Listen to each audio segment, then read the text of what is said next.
kita kaitkan dengan ibadah. Bagaimana aplikasi ilmu yakin, ainal yakin, hakul yakin dalam ibadah. Kalau ibu kita diberitahu tentang solat, mendatangkan ketenangan, bisa mencegah perbuatan keji dan mungkar, ya kan? Nampak dia ibu, orang yang solat tu wajahnya barasi, hidupnya tenang walaupun sederhana, itu namanya ainal yakin. Tapi kalau ibu sendirilah merasukan damai dalam solat, solat tahajud damai, zikir damai, enak gitu, ya kan? Walaupun putih tulangku, merah darahku, kosong dompetku, pusing kepalaku. Itu beda tuh, ya kan? Jadi itu yang dimaksud di situ. Kalau dibawaan ke ibadah, lah dapat ilmunya.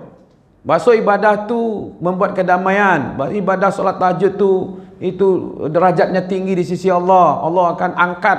Itu ilmunya. Lalu nampak oleh kita orang-orang yang begitu dekat dengan Allah. Ya kan? Lalu kita sendiri yang merasakan betul. Ada enggak, Bu? Kita tepat waktu saja solat dibandingkan tidak tepat waktu, ada enggak kenikmatan? Itunya. Kalau ibu lah sampai ke situ, tentu awak pikiran, kadang-kadang adunan lapis saya solat konyo. Lapis saja, enggak ada rasa-rasa apa-apa doh gitu Ya solat juga tapi enggak ada rasa. Tapi ada rasa solat kok. Kok nikmat banget tadi rasanya solat. Ada enggak seperti itu kan? Nah, ketika awak mendapatkan kenikmatan solat di situ, rasa itu yang disebut dengan hakul yakin dalam konsep dunia. Iya kan? Di mana sate alamak di Padang di mana, Bu? Enggak di Padang, Padang Panjang jauh benar. Kalau ke Padang kan bisa payu bisa. Di mana? Bila caranya ke dapat wak gitu ya. Tu kan cerita gitu ya. Ya kan? Nampak wak itu rami orang. Tu tanda lama tu, rami orang situ. Ketika awak lah sampai di situ makan, awak rasuan, iyo namanya. Itu namanya hakul yakin. Kalau ibu rasuan nanti tinggal membawa saya kemari itunya. Oke, itu dalam bidang ibadah. Oke, bagaimana dengan tingkat keyakinan kepada Allah? Adanya Allah karena ada dalil kan yang menunjukkan Allah itu ada. Itu namanya ilmu. Al-alim, al-basir, as-sami', banyak tuh kan, ar-razzaq. Tapi tingkatnya tingkat ilmu. Kalau awak caliak kepada alam, bagaimana bumi ini diciptakan, bagaimana matahari diciptakan, bagaimana laut diciptakan, gunung segala macam itu diciptakan, dengan awak mencaliak ke situ tak kenal langsung kepada Allah. Itu namanya ainul yakin. Kalau ibu yang mendapat pertolongan sendiri, dapat pertolongan sendiri dari Allah, dapat kasih sayang dari Allah, Allah itu hadir dalam kehidupan kita. Awak sendiri yang merasuan, mantap kita di situ. Itu namanya hakul yakin. Di dalam pikiran awak tak tembus sebenarnya, Pak. Tak tembus dah. Tapi karena Allah menolong, tembus dia. Awak sendiri yang mengalami gitu. Iya kan? Kalau contoh-contoh banyak kan. Ada yang nyo gigi di samui. Berangnya nyo ke samui itu. Jadi itu kaki di samui. Itu nyo pindah ke tempat yang lain. Tahu-tahu tak terlama sudah itu tiba tu. Kan bisa seperti itu pertolongan Allah kan. Iya kan?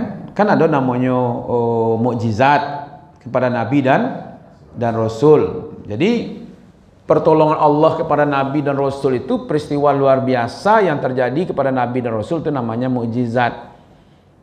Kalau terjadi peristiwa luar biasa kepada orang-orang yang dekat dengan Allah, ya kan? Seperti ibu-ibu kan lah, ibu kan orang-orang dekat aja Allah sudah jumpa dari wajahnya kayak. Terjadi pertolongan luar biasa itu namanya karomah namanya, Bu. Orang yang selalu mendekatkan diri kepada Allah lalu ditolong oleh Allah, itu namanya karomah. Kalau awak orang-orang biasa kok saja, lalu terjadi sesuatu yang luar biasa kepada kita, apa namanya?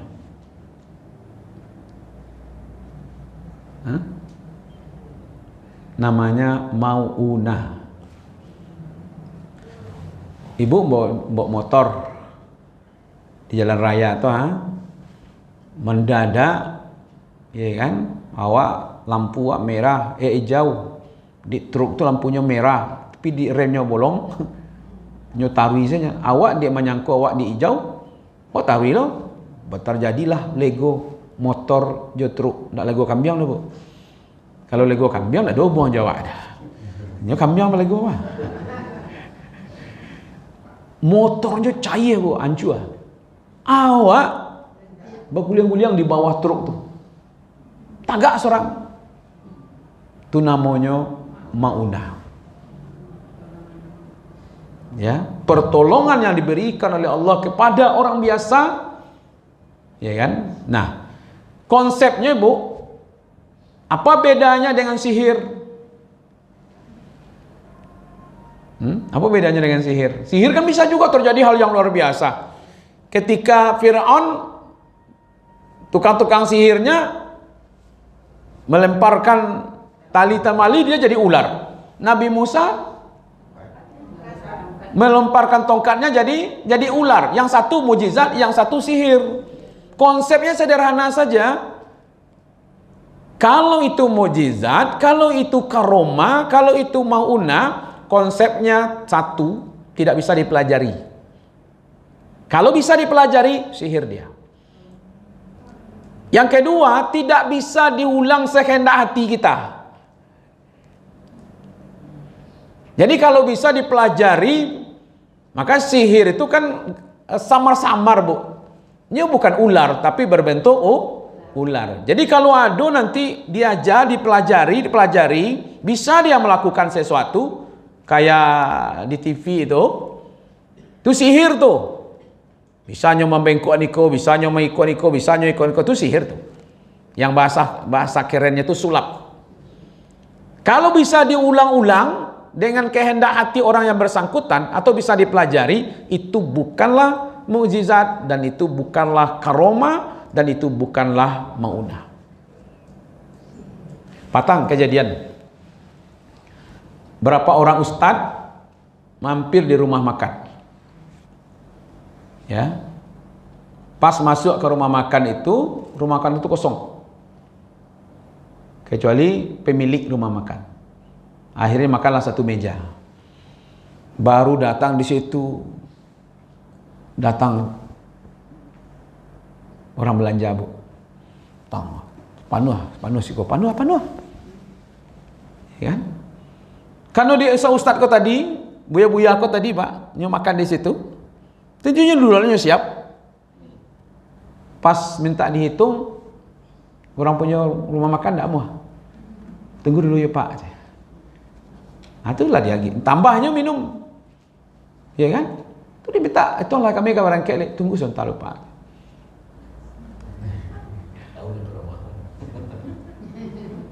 Paslah ketiga sekali baru dia tahunya, pak. Sejak tadi pagi dah ada orang makan di situ pak. Pas apa-apa tiba di situ, orang ramai. Ambo ya kami yakin apa membawa ke rumah di situ. Makanya kami ingin menahan apa lebih lama supaya lebih banyak orang makan di situ. Ada kejadian seperti itu. Tapi jangan cibo-cibo lah besok ulang lagi. Tu ramai orang melihat dah. Ada karomah namanya. Orang-orang soleh, iya kan? Bukankah ada prinsipnya melihat tiga wajah, tiga yang kita arahkan wajah kita, mata kita ke situ, dan itu pandangan itu menjadi berkah. Satu, melihat Al-Quran. Yang kedua, melihat Ka'bah. Di memandang Ka'bah itu memberikan berkah. Yang ketiga, melihat wajah orang-orang soleh.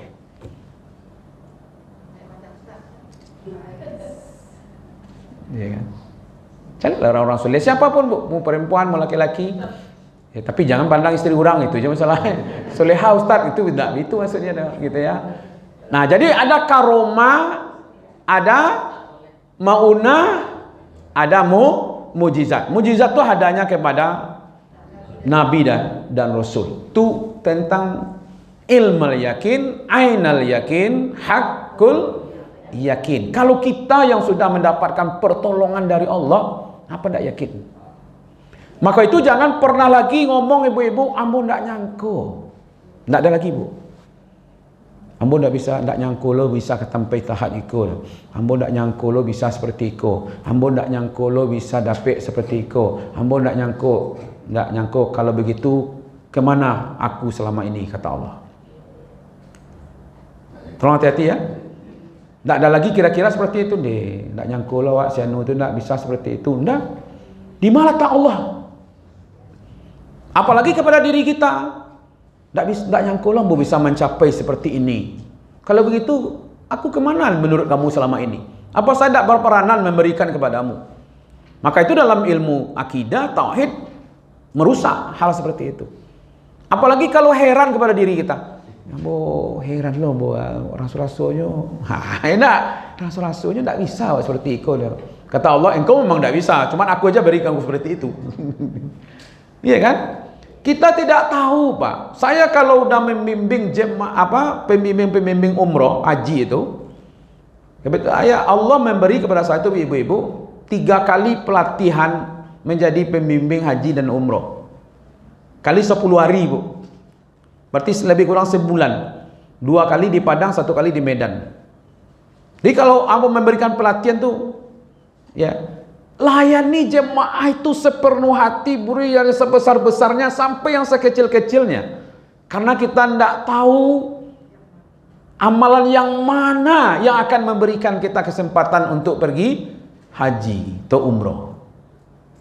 Tidak tahu, Pak. Yang mana kira-kira Allah mempertimbangkan untuk memberikan pertolongan kepada kita. Maka itu berbuat baik saja, Bu. Allah yang akan memberi pertolongan di situ. Oke. Itu kalau dihubungkan kepada iman.